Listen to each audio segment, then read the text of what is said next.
to say it again. This week's ParaShat is the proof that the Megilat Esther is divine. Megilat Esther, if you've noticed, you're going to read Bezat Hashem soon, even before the study it, before Purim, so you know what they're talking about. Don't show up to Purim without knowing what's going on. At least read some commentary. This is very good. Art Scroll makes a very, very good books in general. They have very good commentary. So, anyway, Megilat Esther is a book that we consider divine, but it doesn't say Hashem's name in it. So how could it be divine and it doesn't have Hashem's name in it?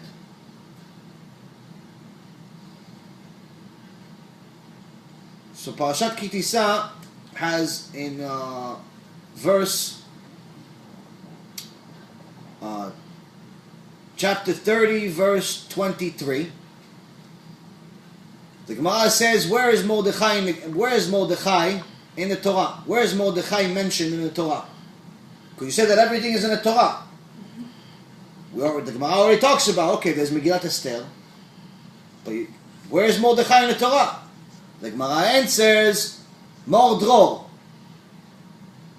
Mordro means pure myrrh. It's one of the incenses that we used for the Mishkan. One of the burnt incenses.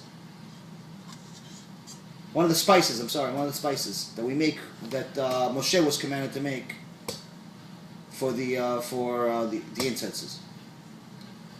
The anointment oil, not the burning offering. The anointment oil to make someone a Kohen, or to make someone a king, and so on. The anointment oil. So this is one of the spices that Hashem specifically told him to use. Pure myrrh. Mordrol. Okay. As all of you heard before, there's something called codes, Torah codes. Right?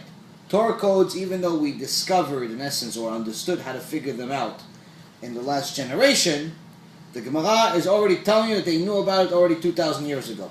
With the Nazis and right, with the Nazis, with Rambam, with the Holocaust, all types of codes, Torah codes, where you look for a specific word. Let's say you look for Hitler, okay? You want to find Hitler, so the computer program will look for the word Hitler by using a formula where it's separating each one of the letters by a common number.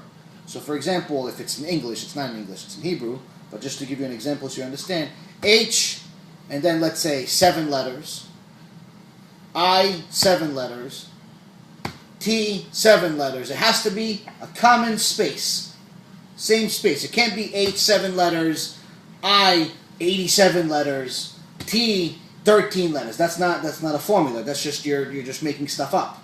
So it has to be a equal mathematical skip between each letter. So you see that there is a design behind it. What do we find in this verse, chapter 30, verse 23? In the word mordro, in pure myrrh that the Gemara mentions. Mordro, it's 2 words, mordro. First letter is mem. If you count 12,196 letters, you get to resh. You count another 12,196 letters, you get the dalet, and you spell Mordechai. Now I just told you some of the best codes is 7 letters, 49 letters, not 12,196. That sounds like you're creating something. It's a little far. Okay, it's not like Hitler code. It's not like Rambam code. It's not like these other ones. They have only 7 skips, 49 skips small. So you see that it's in the same page even. 12,196 letters. It's different chapters. What's this 1296? Okay, you're creative, nice. Okay, it happens to be men. What's the big deal? What's the amazing thing about this? Now, obviously, you know, the Torah was written 3,300 years ago, over 3,300 years ago. The Megilat Esther is well over 1,000 years later. Right? So at the time we had the Torah, Megilat Esther did not exist. Right? Megilat Esther, how many letters does it have? Total Megilat Esther has exactly 12,196 letters. Exactly the number of skips between each letters of the word Mordechai in the Torah. And the same exact thing is for Esther. Esther, Megilat Esther. Esther, also you find it in the Torah, 12,196 letters. Esther is in the ParaShat, it said, Esther, Estir Panai. Hashem's hiding his face. He's hiding from us.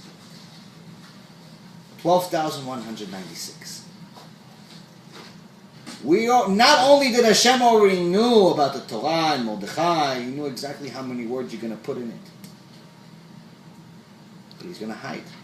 He's going to hide in plain sight. You just have to know how to do it. The Gemara already knew. The people of the Gemara, the sages of the Gemara, that everybody doesn't understand, thinks just a local rabbi from Chabad. You know, not to disrespect Chabad. I'm just saying, they think a person from Chabad today is not like the Rabbi Akiva. Any rabbi today is not like Rabbi Akiva. All the rabbis today together are not like Rabbi Akiva. So, the people of the Gemara, people say, nah, some rabbis wrote it. They already told you, listen, we already know Torah codes. You're going to find it by looking at these specific words. Moldo and ParaShat Tisa, that's where you're going to find the Torah code for Mordechai. That's where you're going to find Mordechai that lived over 1,000 years after the Torah was written, 1,500 years later even. After the Torah was written, that's where you're going to find it. So you see, the Torah has things that are beyond something that a human being could have ever written.